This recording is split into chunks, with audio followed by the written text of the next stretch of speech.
Okay, so we have exactly about an hour, like 50 minutes, and because I have another session after this one. So, Surya, well, I'm gonna share my screen. Give me just a second, and then we're gonna go over a case because I wanted to review some concepts. So we'll start right away. Do you see my screen? Yes. Yeah. Okay, fantastic. So, Surya, I'm gonna go over certain images, and I would like you to describe what you see just on the Okay. go. Okay? So, what do you see here? So it's the LV hypertrophy that looks like it's kissing ventricle. Hmm. Okay, so what is the And it structure? So, what is obstructs this view? the LVOT as well. Okay, so how do we call this view? Parasternal long axis view. Perfect. Um, what is this structure here? RV. RV is a Perfect. bit, it's hypertrophy as well. Okay, fantastic. What do you see here?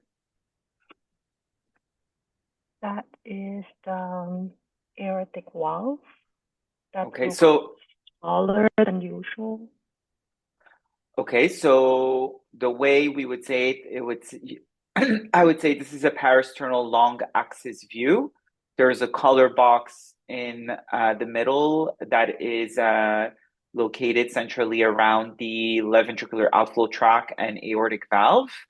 The Nyquist is at 78, and we are looking to see if there's blood flow originating below the LVOT and going through the aortic valve in order to feed the ascending aorta. And it seems like the aortic valve is opening and closing, and there is some blood flow generated before the valve and being going after the valve. But there's a subjective impression that maybe the aortic valve looks a bit smaller than usual. Okay. In this particular patient, the reason why there's probably this appearance is likely because the LV is underfilled, and as well, the left atrium looks probably of a smaller volume. So obviously, any structure that is not filled with enough preload will have a tendency to be less distended and will look smaller. And because this patient seems to have some degree of left ventricular hypertrophy on top of possibly less preload of the left-sided cavities, then obviously all the structures will look smaller. So then what do you see in this view? Is the tricuspid valve.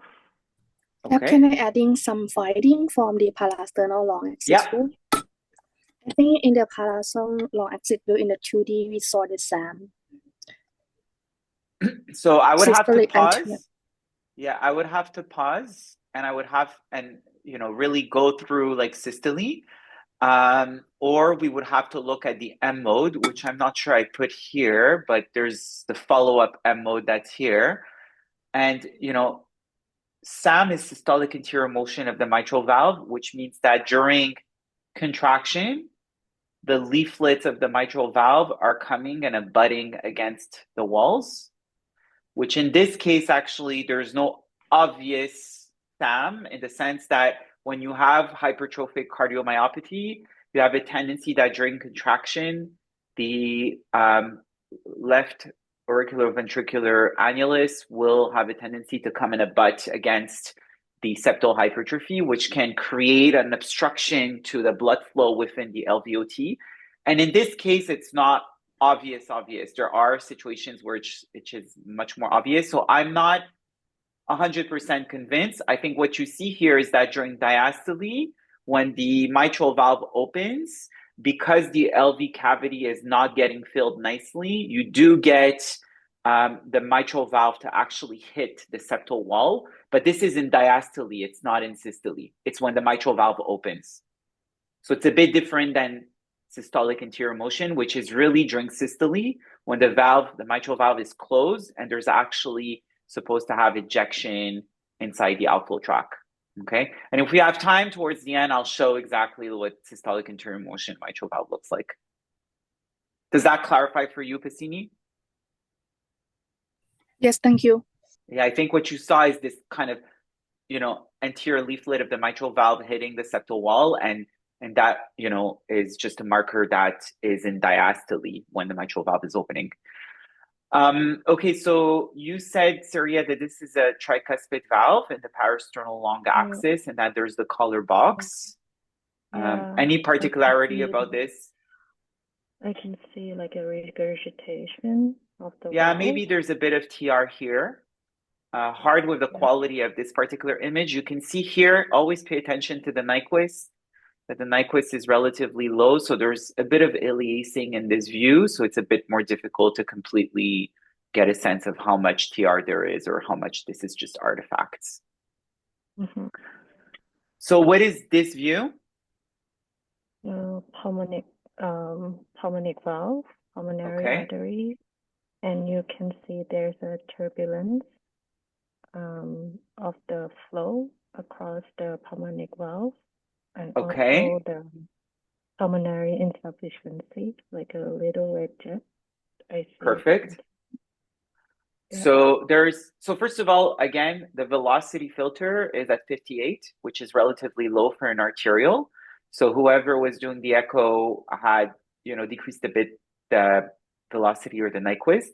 So it's hard to tell if there is indeed turbulence, because when there's turbulence, we do see this pattern of like very bright colors that are getting closer to the velocity filter threshold. So is it that there's turbulence, or is it just because the Nyquist is not well adjusted? But what we can see is that there's blue, so going away from the probe, and this is the mitral valve opening and closing. So there's blue originating before the valve, going through the valve, so there's definitely anterograde flow. And indeed, in diastole, there's a little red jet, which tells us there's a bit of pulmonary insufficiency. And so I guess one of the questions I'll ask you, Surya, is that if you see turbulence in the pulmonary artery, what could be causes of turbulence of flow that you already think of? Like if there's high PVR. Okay. Do you think if there's high PVR, is going to create like necessarily turbulence? Not necessary. But Okay. if there's high pressure in the RV, could that create, like in this case, hypertrophic? There's build-up in the RV pressure, so I want to show you what turbulence means, a flow. So this is laminar flow. This is what turbulence means. Make sense? It's basically the flow becomes chaotic, and typically it's because there is something that is restricting or impeding the amount of flow that's supposed to go laminar. Okay? And so typically reasons you would see this in the proximal pulmonary artery, so whatever is happening at this level, is because there is something here that restricts the amount of blood flow that could be happening. So typically it's because you have somewhere in your outflow tract, so either subvalvular, valvular, or supravalvular blockage, like a stenosis, for example, or it could be a clot, or it could be an endocarditis, or it could be a membrane, or it could be that the annulus is itself smaller, like constitutionally, or it could be that the valve doesn't open nicely. So these are reasons of like constriction. So whatever flow is passing through is going to become turbulent beyond that constriction. Or it could be that there's actually no problem with the outflow tract, the valve, or the pulmonary artery, but what would happen if you start increasing the flow through this valve? Like, let's say I send 300 cc per kilo per minute versus 6,000 cc per kilo per minute. Would that make a big difference? It will act like an obstruction. Right? Because it's just, there's so much flow that the fixed valve and the fixed artery and the fixed RVOT size cannot dilate further, right? It's just like there's like torrential flow through it. So no matter what, it's going to start rubbing against the walls and it's going to create this effect of turbulence in the flow. So I just want you, whenever you're looking at turbulence in any kind of vessel, and this is applicable to anything, think about the two things that could be, you know, either there's a blockage somewhere that's going to create the turbulence, or there is excess flow that is causing this. Okay, I'll skip this. What do you see in this view?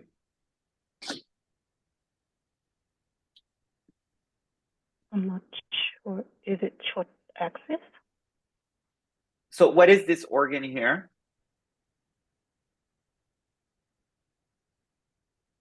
What is this organ here? Let's start with the easy. That's so hard.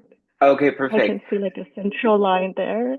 Yeah, so this central line is going through something. So what is this thing here? What is the heart sitting on? The diaphragm, the liver. Okay, and under the diaphragm, so that's the diaphragm, this white line. It's kind of the diaphragm that we're losing. There's a bit of the shadow here too. So what's under the diaphragm? The liver. The liver. So what is this vessel? It's the IVC. It's the IVC, and what is this? It's the UV line. It's a central line. You don't know if it's a UV. Yeah, exactly. And it's going into the, you know, at the junction between your IVC and your right atrium. This is the right atrium. It's a subcostal. It's just like it's inverted compared to what we usually do in terms of scanning. Okay, what is this view?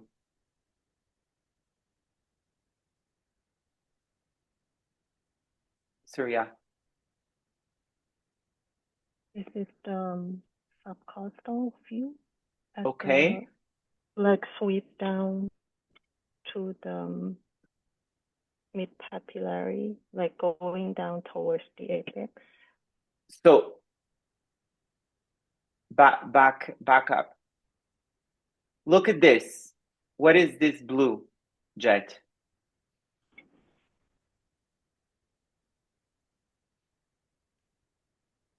Hassini, are you able to help?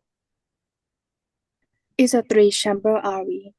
Yeah, this is a 3-chamber RV view. You have it here in 2D. So you have the kind of RV posterior wall, RV anterior wall, and then you see back and forth like the pulmonary valve going up and down, up and down, up and down. And in the middle, we see a bit of the glimpse of the aorta. And what you see here is a collar box with blood flow going away from the probe. So this is your main pulmonary artery. And you see here the Nyquist has been increased to 78, and there's still a bit of turbulence within this vessel and a red jet, which tells you there's some degree of pulmonary insufficiency. Okay? What is this view?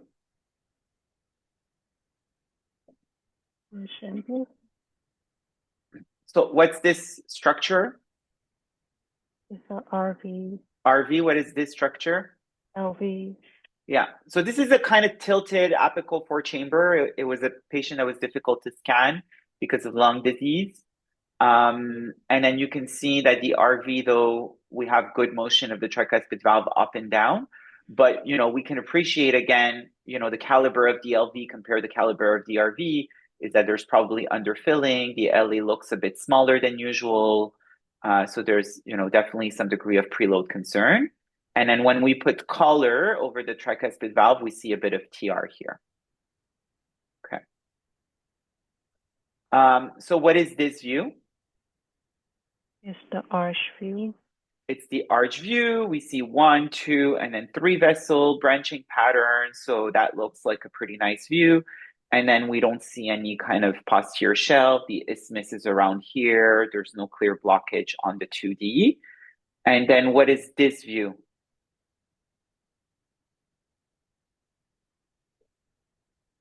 This one, what is this? sure. PDA? Yeah, that's the duct.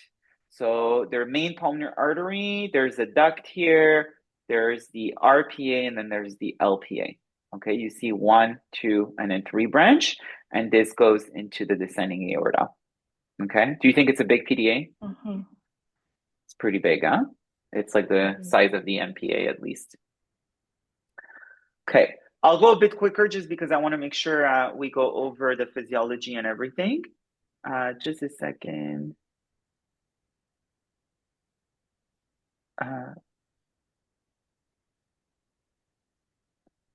Yeah. So this view is actually a modified parasternal view. I did mix up all the echoes, just the views, because I wanted to test out your capacity to review some of the images. So here we see the pulmonary valve, we see the main pulmonary artery, and then we see color through it. Again, the Nyquist is not perfect, so it seems like maybe there's a bit of turbulence.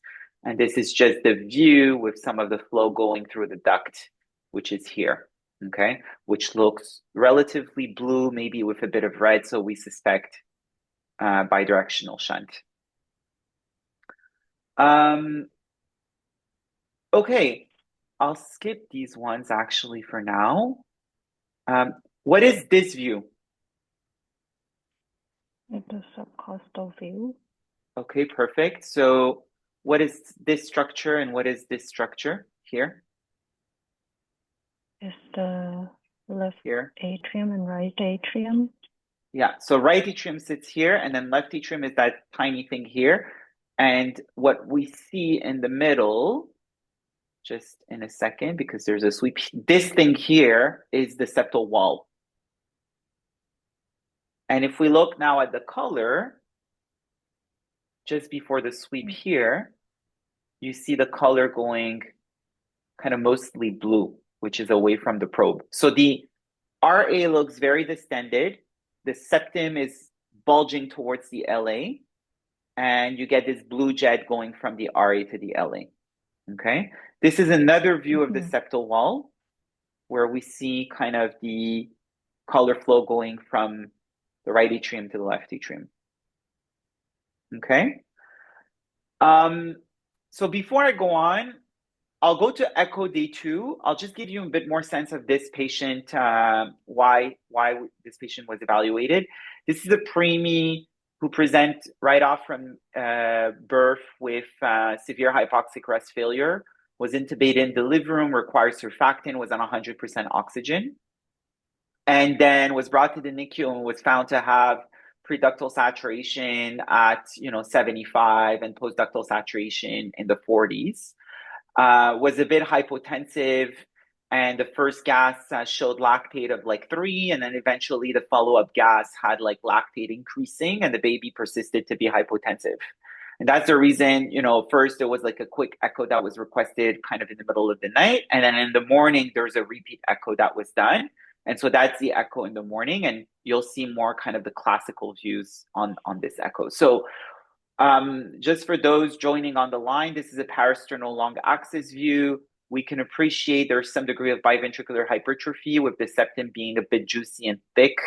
And then when you put a line of interrogation, you can do an M mode. And what you can see here is your RV on top, your septal wall, your LV, and eventually your posterior wall. And you can see that the posterior wall during contraction, but mostly during relaxation, is relatively thicker than what we would expect for a healthy newborn, especially preterm.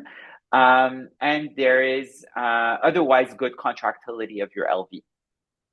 And as Pacini pointed out, we always look to make sure when there's hypertrophy that the mitral valve doesn't come in systole to kind of impinge on the outflow tract. And in this case, we see that there's no clear impingement because the anterior leaflet appears here, and then the posterior leaflet appears at the bottom.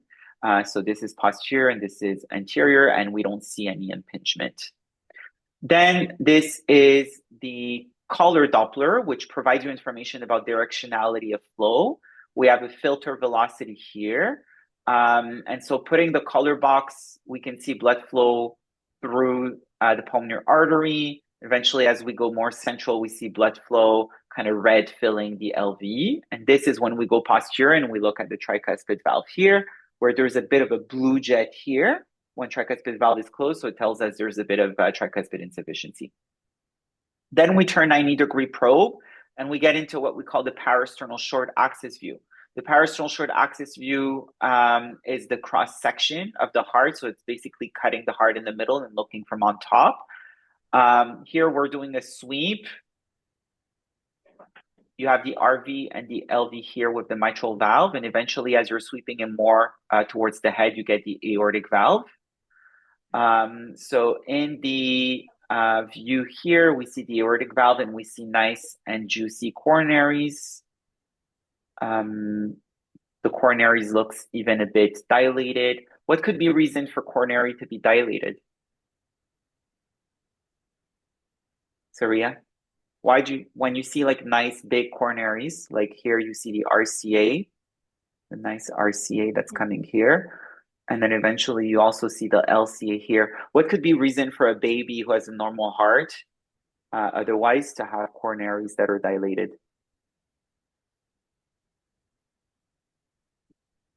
Where do the coronary system drains?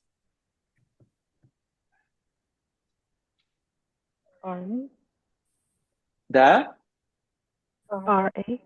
The right atrium via which structure?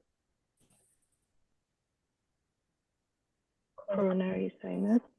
Exactly. So what happens? So one of the reason a coronary artery. Pressure? Yeah, if you have high right atrial pressure, your coronaries are facing high venous pressure, and so the proximal end will dilate, right? So that becomes particularly important when you have patients, for example, who have diastolic hypotension, and your right atrial pressure is very high. And so on one end, you have high venous pressure in the coronary system. And on the other end, we know that coronaries are being filled during diastole. And so if you have diastolic hypotension and coronary venous hypertension, well, basically the transgradient of pressure, the transpressure gradient is very minimal. And so the flow through it can be very impaired. So that's why these patients will eventually get myocardial ischemia and myocardial issues. And that we see a lot in situations like pulmonary hypertension because they get high right atrial pressure, but at the same time, they don't get very nice preload of the left atrium, and eventually their LV preload drops and they get less output. And because of that, they get systolic and diastolic hypotension. And so you have diastolic hypotension, coronary hypertension in the venous system, you get less blood flow through your coronaries. So that's really not a good cocktail. Perfect. Okay, so then we get here a view with color where we're looking first at the flow through the pulmonary artery. We even see kind of like almost the mustache. So we know that there's like a right pulmonary artery and then left pulmonary artery here. And we can even appreciate a bit of the ductal flow at times, but it's not the best view for the ductal flow here. Here we're putting color over, this is right ventricle, left ventricle, and we're tilting a bit and we're seeing a bit of the tricuspid valve, and we can appreciate here that there's a bit of TR. Okay, so then we obtain a TR and then we see that the value of the TR, so the systemic BP was 70 on 44. And at the time you had a TR max of around 63 and then here 67. Right? So this, you can see the cursor going through your TR jet. And then you get a continuous wave Doppler, which informs you on the speeds across this line of interrogation. So this speed is around 4 meters per second. And if we plug it in the Bernoulli equation, which is 4 times velocity to the square, it's 4 times 4 times 4, which gives us around 67 of gradient. So your RV-RA gradient is 67. Now the question is, how much is your right atrium? I just told you that the coronary are dilated, maybe the RA pressure is high. So it's probably like not just 5, it's probably like more 10. So you have at least like 76, 77. So you're around the isosystemic range. Maybe a bit suprasystemic at times, but around this isosystemic range. And we can see it based also on the septal curve here, where you have a bit of flattening of the septum at times during contraction here. So this is the LV, RV is on top, and as we spend a bit of time on the LV, we can see that during contraction, the septum looks a bit flattened and a bit hypertrophied too. This is a 4-chamber view, again, color, but this time on the tricuspid valve. And then we see eventually here, this blue jet of high velocity, very turbulent. This is TR. This is a sweep anterior to posterior, posterior to anterior, where we're looking at the relationship of the vessels. And it seems that the aorta, the pulmonary artery is coming out of the RV and the aorta is coming out of the LV, and they're perpendicular. Here we're obtaining the TAP-C, which is around 1 centimeter. This is a marker of cardiac contraction. Do you think it's normal, Saria? Yeah, it's pretty normal for a term baby. Usually it's about 1 centimeter. Yeah, exactly. So systolic function is preserved. We have again TR here. This, I think, is the same image that we already saw. Not important. Here, what are these little white dots?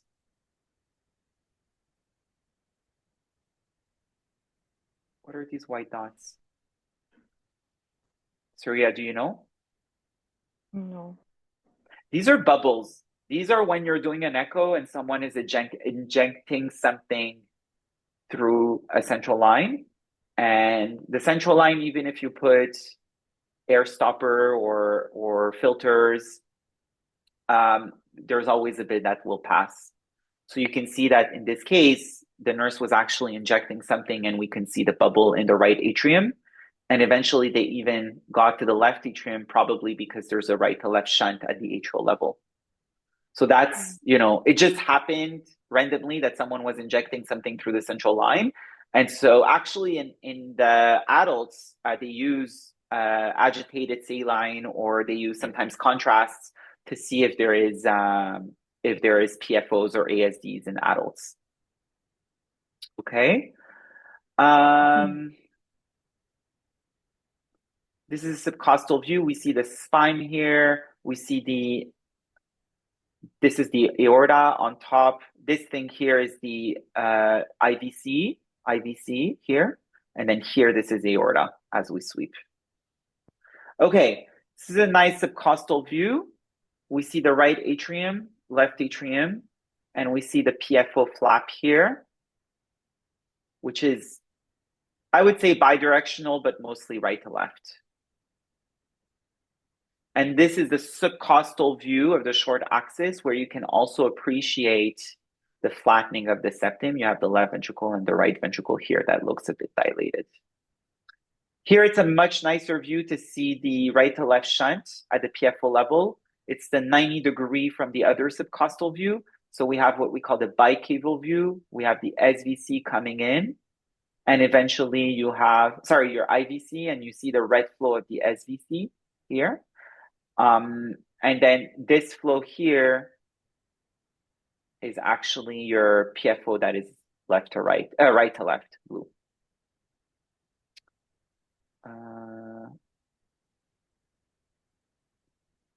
Okay, we already saw that. Okay, the PDA. So this is the duct. What's the directionality of the duct? Left to right. Do you think it's only red? Look at here. Bidirectional. It's bidirectional. And then here, this is the flow through the arch to show that there's no clear coarctation per se, although there might be a bit of acceleration here, which is at the entrance of the duct, and it might be related to the right to left shunt at the duct. These are the pulmonary veins. So we see pulmonary venous flow, and this is at a Nyquist of 81, so it's a relatively high Nyquist. And this is again to show that the duct is bidirectional, red, blue, red, blue, red, blue. And then pulmonary veins again here. Okay, so this is a repeat echo at day 7.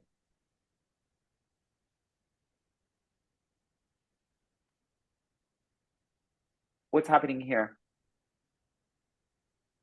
Kissing ventricle. Yeah, there's kissing ventricle, left atrium is small, the aorta looks smaller because probably the preload is very tiny. We can see in slow motion that the RV looks dilated in the long axis with posterior view. We can see the tricuspid valve opens and closes, and we can see the attachment of the tricuspid valve to the wall of the RV. Here we have a bit of TR through this tricuspid valve.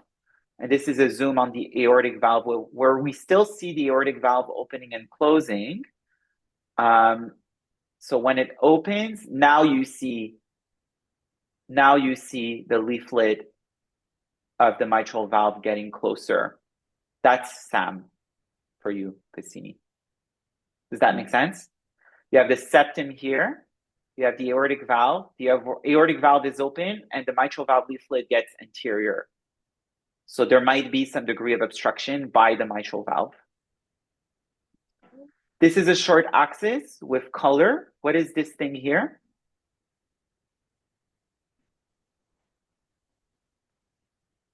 PTA. This is the duct. Perfect. We do a gradient through the duct. This is the profile we get. Does that look restrictive or unrestrictive to you when you look at this? Does it look like it's constricting, or does it look large, open, free flow through it? It looks restrictive. It looks restrictive. It looks like it's constricting. And so when you take a velocity, you have QRS here, you get the peak of systole, and eventually you get this gradient, 45. So what this information tells you? So it's probably closing. It's closing, but what does it tell you between the relationship of the pulmonary artery and the aorta? So the gradient, the pulmonary pressure is less than aortic pressure by 45. Is the pulmonary artery pressure lower than the aortic pressure? Where's the blood flow going from? Is it blue or is it red? It's blue. Okay, so is it right to left or left to right? Right to left. So does it tell you it goes from the pulmonary artery to the aorta or the aorta to pulmonary? It has to be higher. Right, so what you're able to tell is that your pulmonary artery pressure is higher than your aortic pressure, and you're able to tell that because the PDA is becoming restrictive.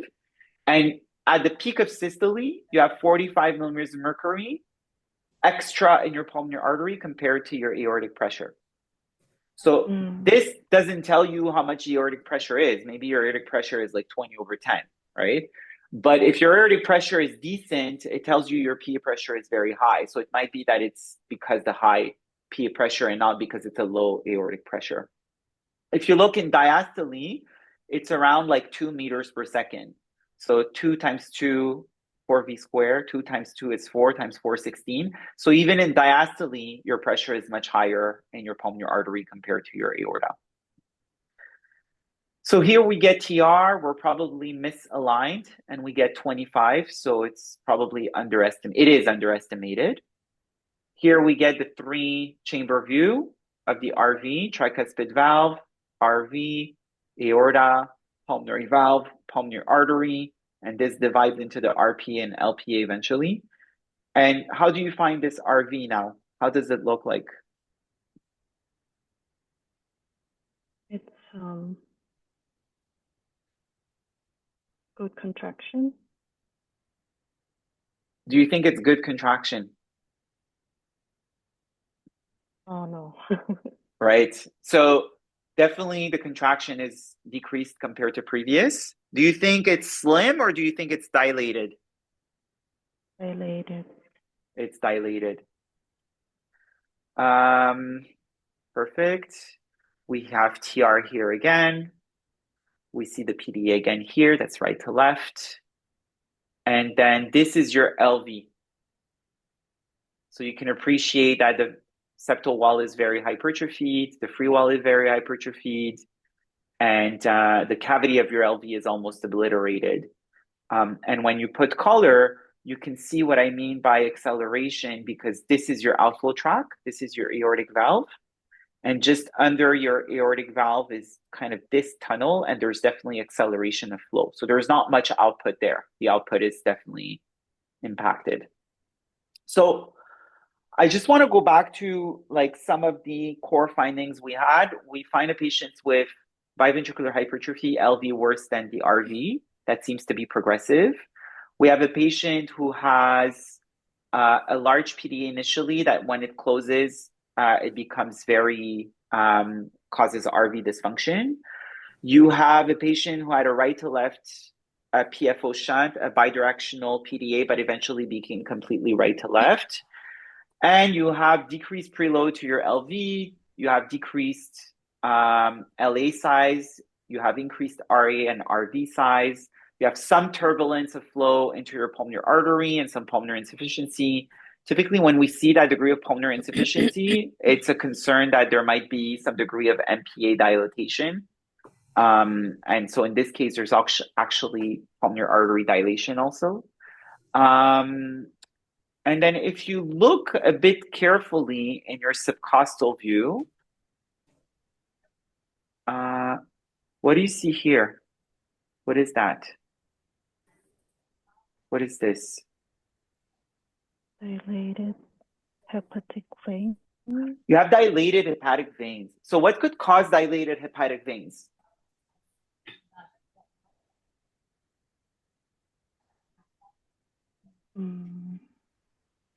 Like the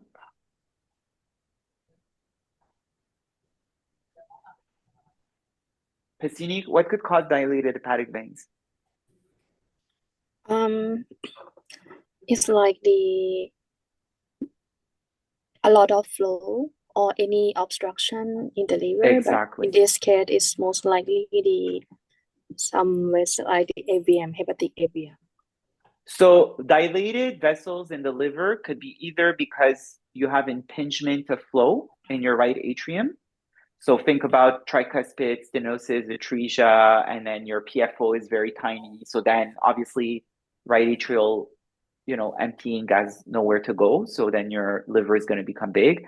If you have RV failure, if you have pulmonary hypertension, so anything that will cause high right ventricular and diastolic pressures, or it could be because you have too much flow. It's because you have so much flow going through it that these veins are becoming distended, right? So this case actually is, when you put Doppler, it looks like this. So this is a very these are very dilated veins, as you can see. And if you look at the actual ultrasound of the liver, we find this massive mass that has tons of vessel in it. And it's draining inside these big veins that are having difficulty to accommodate the torrential flow that is going through it. So this is actually a case of an hepatic hemangioma. And so I wanted to go over some of the physiology we see in the hepatic hemangioma because it's very easy to miss these cases and just call them like pulmonary hypertension when we don't have this in the back of our mind in terms of suspicion. So these patients have a big liver mass, which basically acts at, Pacini, we hear in the background. Yeah, perfect. So we see like blood being sucked from the descending aorta. And this blood just recirculates through the liver and then gets pushed back into the IVC. So often they have big IVCs, big hepatic veins, the right atrium starts dilating, the PFO starts dilating because the right atrium is so dilated, the RV gets dilated, the tricuspid valve gets dilated, and because there's so much torrential flow, because the IVC and the SVC are still receiving flow coming from the head and the lower body. So this blood gets mixed here. The RA pressure is very high because it's accommodating a lot of blood flow. It eventually empties into the RV, which at the beginning is able to cope, but may eventually struggle, especially if the duct starts closing, okay? The RV sends, because it has so much torrential flow, the pressure rises because pressure is equal to flow times resistance. So as you increase flow, your pressure goes up. So the pressure in the PA becomes high, and some of it gets popped off into the PDA. into the descending aorta. And eventually it mixes up with the aortic flow, feeds into the descending aorta, and you get flow go to the liver. And if you would Doppler the aorta below the feeding vessels, you would see retrograde flow, because there's probably an effect of like kind of vacuum sucking the blood flow from the descending aorta. So you won't necessarily see retrograde flow in your postductal aorta on the typical area where we take the Doppler in the suprasternal view. But if you go in the very distal aorta and you take a Doppler there, you might see some degree of retrograde flow. And then the issue of this retrograde flow is that you're sucking off blood from the kidneys, the intestine, the lower body. So often they're like poorly perfused in the lower limbs. They have very low diastolic pressure in the lower limbs. And they have very low diastolic pressure also in the kidneys, so you can get a pre-renal state. So these patients can have acute kidney injury, which becomes very difficult to manage in these patients. So some blood gets to the lung via the pulmonary artery, right? Because you have high pulmonary blood flow, actually. So RV being in high output cardiac failure eventually, but you still have a high output for a bit, you get pulmonary artery dilatation, your pulmonary valve starts dilating, so you often see turbulence through it, and you even see like pulmonary insufficiency because of the dilation of the annulus. The blood flow goes to the lungs. If your lungs is pristine, you'll have nice oxygenation, and the trickle amount that goes through the lungs will go back to your left atrium. But the issue is that these patients in fetal life were exposed to higher flow than expected. So this process in fetal life still increases the RV output. And when you force blood or excess blood in the pulmonary vasculature that's constricted in fetal life, you can get pulmonary vascular remodeling. So many of these patients actually have a component of pulmonary vascular constriction because during fetal life, they got exposed to so much blood flow coming into the pulmonary vasculature. So they may have a bit of higher PVR than expected. And because of that, a lot of the blood flow can go through the duct inside the descending aorta. And whatever gets oxygenated comes back to the LA, but we know that a portion of the QP of the whatever blood flow going to the lungs is not going to the lungs, is bypassing the lungs and going through the PDA. So definitely the amount of blood flow coming back from the lung is not exactly as what's coming back to the RA, as you can see, because there is blood coming back from the liver, blood coming back from the SVC, blood coming back from the IVC. So the pressure here in the preload is much higher than the pressure here in the preload here. So typically these patients have low left atrial preload because of this reason, which decreases a bit the preload to your LV and which will decrease sometimes your LV output. So I've put some of the saturation numbers to show you how these patients would saturate. So you come back at 99% because you were still able to oxygenate if your lungs were okay. That's obviously not true if you have RDS, atelectasis, pneumothoraxis, all these things. And then these patients in fetal life sometimes have very big right ventricles. And because they have big hearts, they can cause pulmonary hypoplasia because the lungs get compressed by the heart. So they are at risk of pneumothoraxis and all these things. So you have to be aware that they could still have some degree of lung disease. So this 99% would not be 99% if you have lung disease because you have VQ mismatch then. So the 99 comes back mixed with a huge volume of desaturated blood crossing from the right atrium. So 99 and 45, depending on the volume of this and the volume of that, you get a ballpark of 70%. 70%, 70%, that's what you measure in your preductal arch. 70%, 70%. Eventually, you get the mixing of the blood coming from the PDA.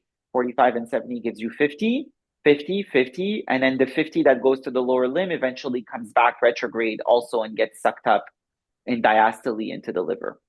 So then the liver brings this 50, goes through the liver without doing much because it's kind of just a vacuum with one highway street.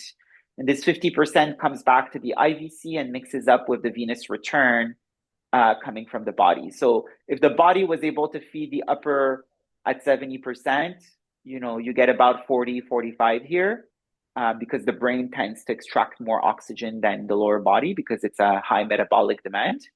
And if you send 50%, you extract about 10% in your lower body, 10, 15%, you come back to 40. 35 to 40.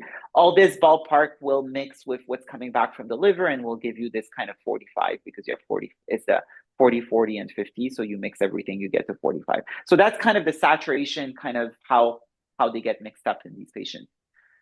So what do we do for these babies? We have like 12 minutes to discuss what kind of management strategy we have to do. So they have like high output RV failure. They have some degree of high flow into the pulmonary vasculature. They may have a component of high PVR, but at the same time, they do need the flow through the aorta. So the more you're going to decrease your PVR, the more you're going to be sending blood flow to the lungs and then filling your preload. So maybe you'll help a bit your preductal aorta output, but you might encourage more flow going through the less flow going through the PDA. And so if you have less flow going through the PDA, you might underfill your aorta, right? Because don't forget, this is getting sucked up into the liver. So the least flow you're sending in your descending aorta by the PDA, the more you're dependent on what's coming from your arch. And so you might decrease your filling inside your descending aorta as you decrease your PVR. So you have to be very careful to decrease PVR too much. And so the issue is really, this vacuum cleaner that's happening here. And typically there's many vessels and they also have collaterals. So it becomes very difficult to manage these patients. They also have RV dysfunction, which is always a problem because of the high output cardiac failure. And then in this particular patient, the complexity is that this patient also had a syndrome that was creating progressive LV hypertrophy. This patient has what we call a rhizopathy. Rhizopathies are disease like Noonan, Costello, things like that. We actually wrote up the case report. You can go read on it. I've put it on here, so I'll be publishing this page very soon. So you'll be able to read the Costello syndrome story and how we usually manage these patients. But these are very difficult patients to manage. And I've put a recent article from the group of Dr. Adelfinger. He's a cardiologist at Saint Justine who does a lot of research on rhizopathy. And they're looking at a pathway that's called the MEK pathway, the MAK pathway. And this pathway can be inhibited by medication called camitinib, which is being investigated right now to see if it can prevent the appearance of the hypertrophic cardiomyopathy and the lymphatic disorders associated with this condition. Now, beyond the hypertrophy and all these things, if we concentrate on the management of, liver or hepatic AVMs, I've put some of the different types of hepatic AVMs that you will see. The most classical one are the congenital hepatic hemangioma, but you have another entity that's called hemangioendothelioma and tuft angiopathy. This disease, the hemangioendothelioma, is even more complex sometimes to manage because they can have this entity that's called Kasabach-Merritt phenomenon. I'm just giving you some preamble, but you should go read on it. Hemangiomas do not cause Kasabach-Merritt. Kasabach-Merritt is only with diseases that are considered to be hemangioendothelioma or tuft angiomas, which are GLUT1 negative. And the reason of this is that the Kasabach-Merritt phenomenon is actually a consumptive coagulopathy from the vessels. The vessels have various molecular pathways that are consuming the coagulation profiles, consuming the platelets. And as you give platelet transfusion and coagulation factors, you consume more. So it's worsening the situation. You increase even the reserve within these vessels. So you have to be very careful at transfusing these patients with products. Hemangioma, they can have a DIC. They can have liver failure, and because of that, their coagulation profile will become impacted. They can have asphyxia, right? Because they get PPHN, asphyxiated, RV dysfunction, but it's not a phenomenon of consumption within these vessels, which is the part that's different. So we call it Kasabach-Merritt-like phenomenon because often people will say, oh yeah, it's a, kappa, but it's not. So just be careful about terminology. People will say, oh, the patient has a congenital hepatic hemangioma and has a Kasabach-Merritt phenomenon. It's not. The two are incompatible. It's just, it's not the pathophysiology of this, okay?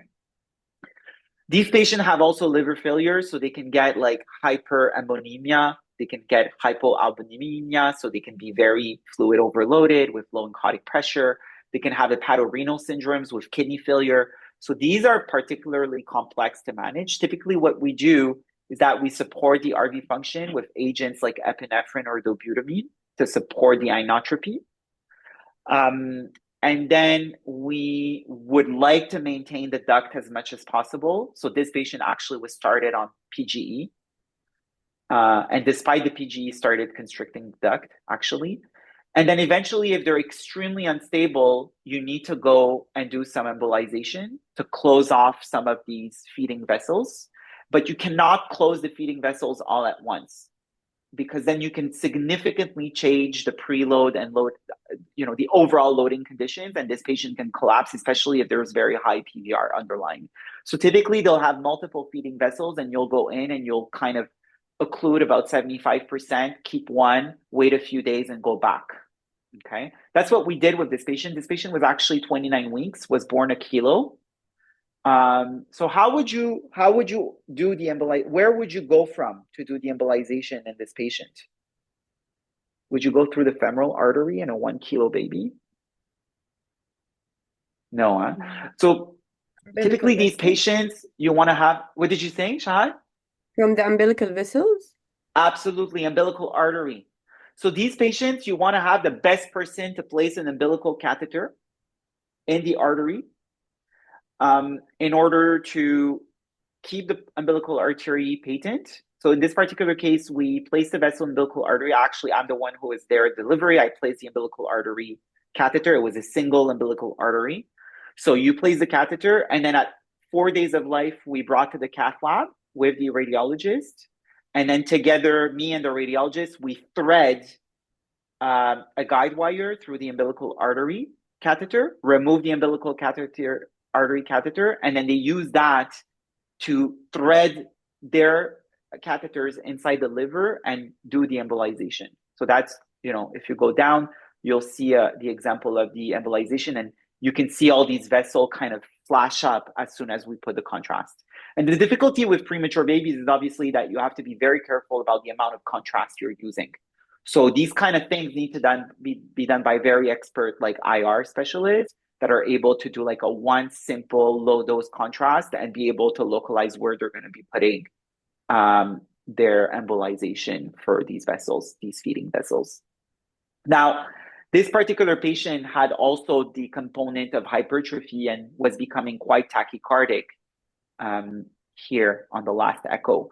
And so we actually started also esmolol for this patient because there was so much hypertrophy because the combination of pulmonary hypertension with RV dilation and LV hypertrophy makes that your septum, on top of it of being thick, the septal configuration goes towards the LV, and so it blocks further your outflow tract. So there's a combination that the pulmonary hypertension is worsening your LVOT obstruction because of the septal motion that is unfavorable on top of everything. So that's why he started to develop systolic anterior motion of the mitral valve and all these things. So these patients are particularly complex. Also, there's many of these patients that need to be treated with steroids because it's one of the treatments for these hepatic hemangiomas. These are not hemangiomas that respond to beta blockers. So it's not like your infantile hemangioma that you can give like your regular beta blocker to reduce the size of the hemangioma. They don't respond to that. They're not VEGF mediated. So typically you have to give steroids and do embolization sequentially to try to reduce the size of these hemangiomas. And, because of the steroid, you also run into the vicious cycle that it creates a bit of hypertrophy even more for this particular case, which had another syndrome causing hypertrophy. So this is it's 1:57. I have another. Gab, I have a question. Sorry. Talk. Yeah. So in the last 3 minutes, your question, go for it. Yeah, if we saw the second echoes that the function of the RV, the TAPC is really low, and we saw the third echo, the last, yeah.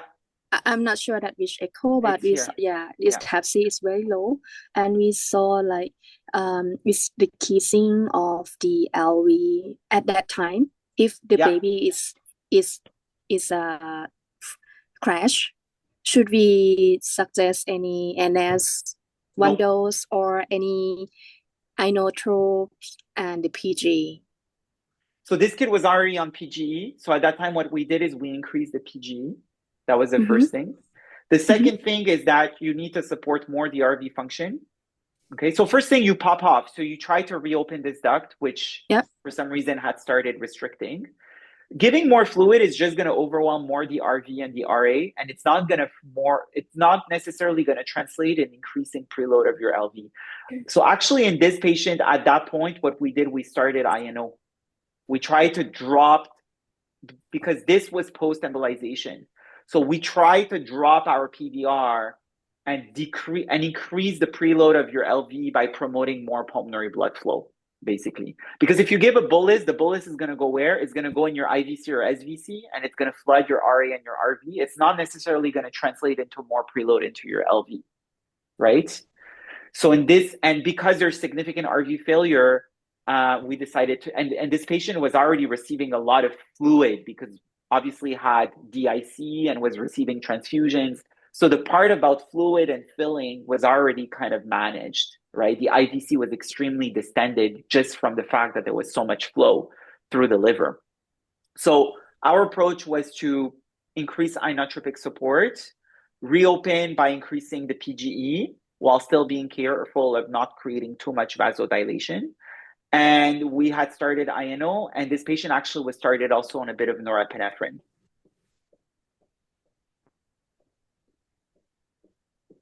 Okay, because the PG was causing a bit of vasodilation, and we were concerned about the diastolic hypotension. But these are very complex cases to manage, and obviously it's always good to go over the physiology. They're a bit analogous to the vein of Galen, but slightly different. I've put a whole section of vein of Galen. You can see that it's kind of a similar phenomenon. The part that is different is where they suck up blood from. So the vein of Galen typically will suck up blood from the first vessels in the arch. And so you get retrograde flow throughout your descending aorta, and even sometimes, after the PDA. So you get kind of flow coming back into your brain, and you get sucked up blood here. And management is kind of similar. You want to maintain often your duct patency, support your RV function, eventually do sequential embolization in those that are extremely critically ill, because the best for these patients is to wait to embolize, actually, if they're stable. You want to wait kind of the pediatric life to do embolization closer to the age of 9 months if they're stable hemodynamically. But if they're unstable, sometimes you have no choice to go and start doing some embolization. So, and I've put some cases. So sorry, I have a quick question, if that's okay. Yeah. I'm sorry, I have to go. So can you send me your question by email? Because I have another conference at 2. People are waiting for me.